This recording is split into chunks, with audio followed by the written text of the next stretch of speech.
Bago i-expose, pinainom muna ng barley. Mas mabilis, no? Wala rin mamatay. 3 times faster. Kung gusto nyo makita yung istorya, ito, nasa internet din po yan. Kung gusto nyo basahin yung buong istorya.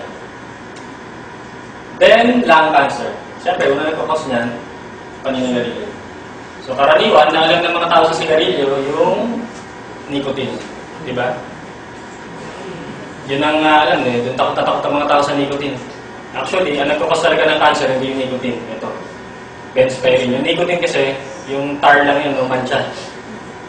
Yung kaya naninilaw yung ngipin, di ba, yun yun. Pero ang nagkakos ng cancer, yung benzpyrene. Pero may mas masama pa dyan, no, na lahat tayo, sa tingin ko, nakatake. Ito, black shark. So, yung black shark, mga sunog na part ng inihaw. Siguro kahit prito. No, sa balat. No? Yung black shark, 20,000 times nagkakos ng cancer. No, 20,000 times. Hindi po 2 times. Kesa sa paninigarilyo. So, kakain ka ng sunog araw-araw. Paninigarilyo na namamatay. Sabi nga, gano'n, no? Kapag nag-experiment, isang tao paninigarilyo, isang tao kakain ng sunog araw-araw, una pa magkaka-cancer yung kumakain ng sunog. No? Hindi siguro lang cancer. Siguro colon cancer, or kung ano-ano pa mga bukol-bukol. No? So, pero malamang dyan, colon cancer ang makuha mo. Then, yung mga preservative tulad ng BHT. So, itong BHT po, butylated hydroxytoluene, isa siyang preservative na ginagamit siya talagang preservative. Kaso, later on, napatunayan nila na nakakasama sa katawan ng tao. So, pinagbawal na sa Japan, sa Australia, no? Marami pa, ibang bansa, bawal nang gumamit nito. Pero sa US, pwede pang gumamit yan. Bawal lang siyang gamitin sa pagkain ng bata. So, ibig sabihin, yung mga kinakain natin, i-import natin, ng mga dila-dila galing US, kaya minsan, tignan nyo yung label. No? Dalawa na nakikita kung meron yan. Isang chewing gum, saka isang oatmeal bar. No? Hindi ko na sabihin yung pangalan, baka malimanda tayo. No, basta yun. No? Basta tignan nyo lang, no? Simula na punta ako dito sa Health Club, medyo madalas na ako tumingin dyan sa mga nutritional facts saka sa mga ingredients na mga tinitake ko. Medyo naging conscious ako. So lahat po to, kaya pinagsama-sama, hindi naman lang cancer ang makukuha mo. Pero kaya siya pinagsama-sama dyan dahil isang enzyme lang na meron sa barley ang mag-neutralize na sa tatlong yan. Yung peroxidase. So, kaya siyang neutralize nun. Meron yan dun sa ating produkto. Then, diabetes. So, wala akong namamatay sa pagiging diabetic. Nung mamamatay tayo sa komplikasyon, napakarami. Stroke, eye damage, heart attack, kidney damage. So, marami komplikasyon na pwede natin makuha. So, bukod po dun sa chlorophyll, binanggit ko kanina yung chlorophyll nag-i-improve ng blood sugar level. Meron pang dalawang content yung barley, chromium and vanadium, na tumutulong dun sa insulin. Yung insulin, pinoproduce po yan ng pancreas natin. Or yung Tagalog, lapay. Every time na kumakain tayo, magre-release ng insulin yung pancreas. Kasi dun sa mga kinain natin, meron din ako-convert sa sugar. Hindi po porket hindi matamis yung kinain mo, hindi na sugar yun. Pagka kumain ka ng kanin, tama si ma'am, carbohydrates, pag na-convert yun, na-process yung sa loob ng katawan natin, nagiging sugar yun. Kaya kahit may mga iba sabi, hindi naman ako mahilig sa matamis pero naging diabetic ako. Malakas pala kumain ng kanin. Nagiging sugar din yun. Ngayon, ang pa-partner ng sugar, yung insulin. Para makapasok doon, kunyari yung cell, yung insulin sa kanyang sugar, sabay silang papasok. Kapag walang kasabay na insulin, may hirapan siya makapasok.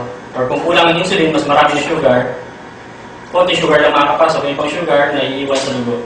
Kaya tumataas yung blood sugar. Diba? Diabetic ka na. Ngayon, yung chromium and vanadium, tinutulungan yung insulin para mas mag-work siya ng mas maganda.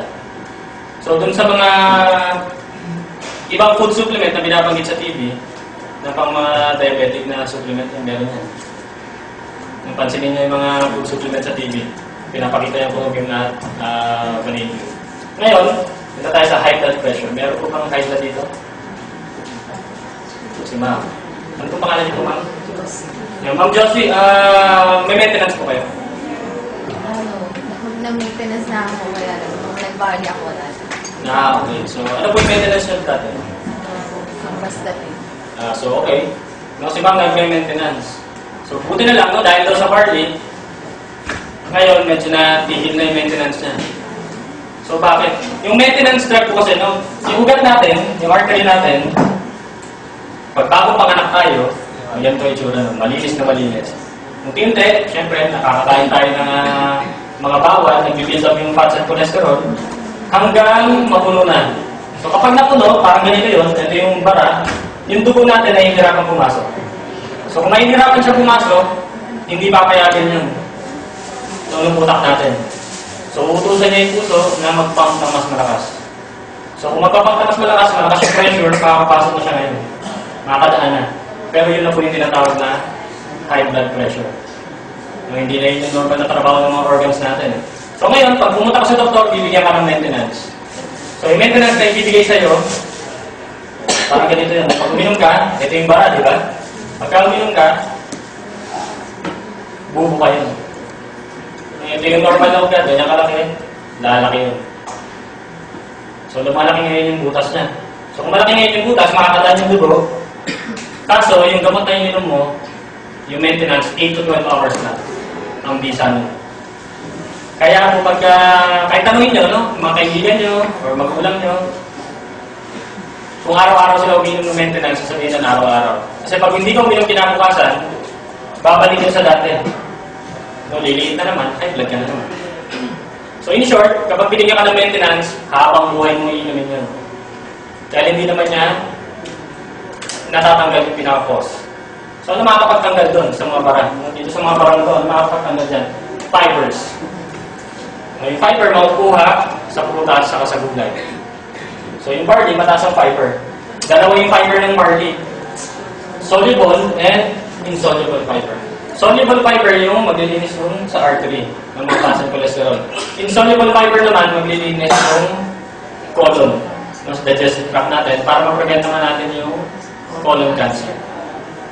Ngayon, pag nagkare-diretso yung bara, pwede kang ma-heart attack, pwede kang ma-stroke. So ngayon, pagka nangyari sa iyo yun, nadadamage yung puso mo. Kasi,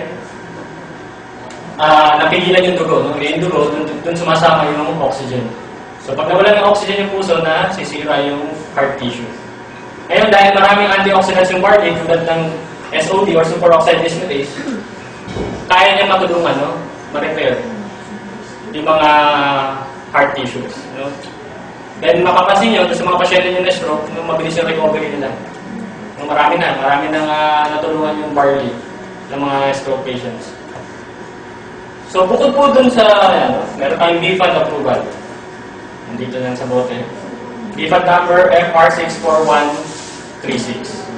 So, registered po tayo sa BFAD. Eh, bukod sa BFAD approval, meron ding memo na nilabas yung US Food and Drug Administration. So sabi doon sa memo, noong 2005, nung nag-start ako dito, noong 2006, ang ginagamit namin memo 2005. Ang sabi doon sa memo, kapag gagamit daw ng barley products yung mga tao, baka lang, mabawasan yung risk na magkaroon ng coronary heart disease yung mga tao. Baka lang. Pero after 1 year na kanilang study, no, ito, May 19, 2006, naglabas ng panibagong memo, sabi doon, FDA finalizes health claim associated consumption of barley products with reduction of risk of coronary heart disease. So, finalize na nila. Basta gagamit yung tao ng barley product, ibig sabihin, hindi lang barley ng health well.